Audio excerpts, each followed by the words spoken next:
அந்த டீலிமிட்டேஷன் மசோதா நாடாளுமன்றத்தில் வரவிருப்பதாகவும் அந்த மசோதாவில் திமுக நிலை என்ன என்று ஒரு கேள்வியை எழுப்பிவிட்டு சென்றார். வராதா மசோதாவுக்கு வரப்போகிறது என்று அந்த கட்சியின் தலைவரே எடுத்து கொடுத்தவுடன் அந்த கட்சியின் வாளாக செயல்படும் தமிழ்நாட்டின் அந்த கட்சியின் தலைவர் ஒருவர் 17ஆம் தேதி வருகிறது மசோதா, 16ஆம் தேதி வருகிறது மசோதா, பாருங்கள் திமுக நிலைப்பாட்டை பாருங்கள், என்ன செய்ய போகிறார்கள் பாருங்கள் என்று அவரும் அவர் பங்குக்கு வீர வசனம் பேசினார். அப்பொழுது நாங்கள் சொன்னோம், வராதா மசோதா பற்றி ஏன் பேசுகிறீர்கள்? டீலிமிட்டேஷன் பொறுத்தவரைக்கும் திமுக நிலைப்பாடு ஒரே நிலைப்பாடு, தமிழ்நாட்டுக்கும் எல்லளவுக்கும் எந்த தீங்கும் வரவிடக்கூடாது. திமுகவின் நிலைப்பாடு தமிழ்நாட்டில் இருக்கின்ற தற்போதைய 7.18% ஒதுக்கீடு சட்டமன்றத்திலும் சரி நாடாளுமன்றம் அதே இடஒதுக்கீடு இருந்தே தீர வேண்டும், தமிழ்நாட்டுக்கு எந்தவித பாதிப்பு வரக்கூடாது என்று கடந்த மார்ச் மாதம் முதல் முறையாக தென்னக முதல்வர்களை எல்லாம் தமிழ்நாட்டிலே அழைத்து ஒரு சிறப்பு கூட்டத்தை வைத்து அங்கே தீர்மானத்தை செய்தவர் எங்கள் தலைவர் தளபதி மு.க. ஸ்டாலின் அவர்கள்.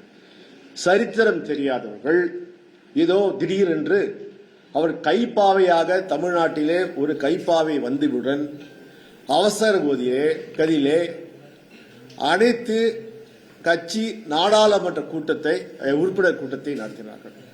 அப்பொழுது நாங்கள் கேட்டோம், முதல்ல காவிரி தண்ணி வரல, மேகதாடு அணை கட்டப்படுகிறது, தமிழ்நாட்டு முதலமைச்சர் திரு விஜய் அவர்களே அனைத்து கட்சி தலைவர்கள் கூட்டத்தை கூட்டி ஒரு தீர்மானத்தை போடுங்கள், ஒரு முடிவு எடுங்கள் என்றோம். ஆனால் தமிழ்நாட்டு முதல்வரோ அதை பற்றி எந்த முடிவும் எடுக்காமல் தமிழ்நாட்டில் உள்ள நாடாளுமன்ற உறுப்பினர்கள் வைத்து கூட்டத்தை வைத்து ஒரு தீர்மானத்தை போடுகிறார்கள். என்ன தீர்மானம்? டீலிமிட்டேஷன் இப்படியே இருக்க வேண்டும், நோ டீலிமிட்டேஷன். இப்போது இருக்கின்ற 543 தொகுதிகளும் அப்படியே இருக்க வேண்டும், ஃப்ரீஸ் செய்ய வேண்டும் என்று தீர்மானத்தை போட்டு செய்தார்கள். பிறகு காவிரி பற்றி பங்கீடு பற்றி பேசவே இல்லை. பிறகு ஏதோ அவர்களுக்கு காங்கிரஸ் சொல்கிறது என்று மீண்டும் தமிழக சட்டமன்றத்திலே ஒரு தீர்மானத்தை கொண்டு வருகிறார்கள். என்ன தீர்மானம்? அங்கேயும் நாங்கள் டீலிமிட்டேஷன் கூடாது, 543 ஃப்ரீஸ் செய்ய வேண்டும். அதை திமுகவும் ஆதரித்தது. அதான் எங்களுடைய நிலைப்பாடு. அதை நிலைப்பாடு ஆதரித்தோமா?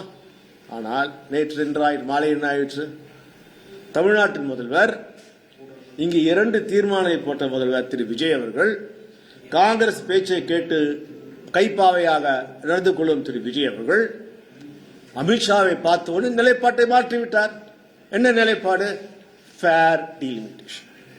முதல்ல டீலிமிட்டேஷனை மாற்றக்கூடாது, 71 எப்படி இருந்ததோ அப்படியே ஃப்ரீஸ் செய்யுங்கள் என்று அனைத்து கட்சி எம்பிக்கள் கூட்டத்தில் தீர்மானம் போட்டுவிட்டு சட்டமன்றத்தில் ஏகமனத்துடன் தீர்மானம் போட்டுவிட்டு அமித்ஷாவை பார்த்தவுடன் கூட்டணி மாறிவிட்டாரா விஜய் என்ற கேள்விக்கு வருகிறது.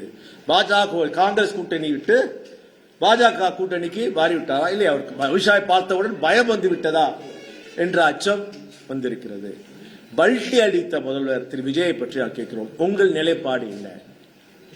தொடர்ந்து திமுகவை பொறுத்தவரைக்கும் எங்கள் தலைவரும் சரி எங்கள் எதிர்கட்சி தலைவரும் சரி ஒரே நிதானமான நிலையில் நாங்கள் இருக்கிறோம், தமிழ்நாட்டுக்கு எந்தவித பாதிப்பு இல்லாமல் இருக்க வேண்டும் என்று. ஆனால் நீங்கள் என்ன செய்தீர்கள்? அங்கே தென்னக முதல்வர் கூட்டத்திலே திரு டி.கே. சிவகுமார் என்ன சொல்கிறார்?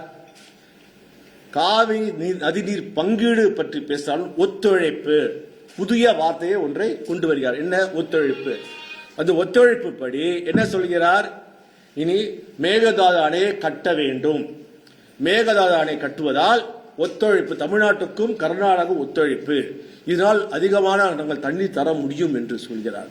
அங்கே இருக்கின்ற தமிழ்நாட்டு முதல்வர் திரு விஜய் அவர்கள் அதை எதிர்த்து ஒரு வார்த்தை கூட பேசாமல் அமைதி காக்கிறார். ஆனால் இதே காவிரி நதி நீர் பங்கீடு பற்றி அவர் பேசும்போது ஏற்கனவே உச்ச நீதிமன்றத்திலே வந்து தீர்ப்பை படி நடந்து கொள்ள வேண்டும் என்கிறார். இதேதானே எங்கள் தலைவர் திரு மு.க. ஸ்டாலின் சொல்கிறார். நான் என்ன சொன்னோம், நீங்கள் கர்நாடகா போகாதீர்கள், ஏற்கனவே உச்ச நீதிமன்ற தீர்ப்பெல்லாம் தமிழ்நாட்டுக்கு சாதகமாக இருக்கிறது, சாதகமாக இருக்கும்போது நீங்க போய் போகாதீர்கள் என்றோம். அப்போது நான் போய் கர்நாடகா முதல்வரை சந்தித்து பேசுகிறேன் சொன்னீர்களே, அது தவறான முடிவு தானே. இதே தானே நாங்கள் சொன்னோம். இதெல்லாம் திமுக உங்களுக்கு எடுத்துக்கொள், உங்கள் அனுபவம் பத்தவில்லை. அனுபவம் வாய்ந்த ஒரு கட்சி திமுக சொல்லும் போது கேட்டுக்கொள்ளுங்கள். உங்கள் கூட இருக்கின்ற கூட்டணி கட்சிகள் ஒருத்தருக்கும் அனுபவம் இல்லை. ஏன்னா அவங்க என்ன நினைக்கிறாங்களா, படித்த மேதாவிகளை கூட வைத்திருக்கிறார் என்று காங்கிரஸ் நினைத்துக் கொண்டிருக்கிறது. எப்பயுமே காங்கிரஸ் 1-2 படித்த மேதாவிகள், அது பெரிய மேதாவிகள் வருவாங்க, வந்து தமிழ்நாட்டு அரசியல் பற்றி ஒன்று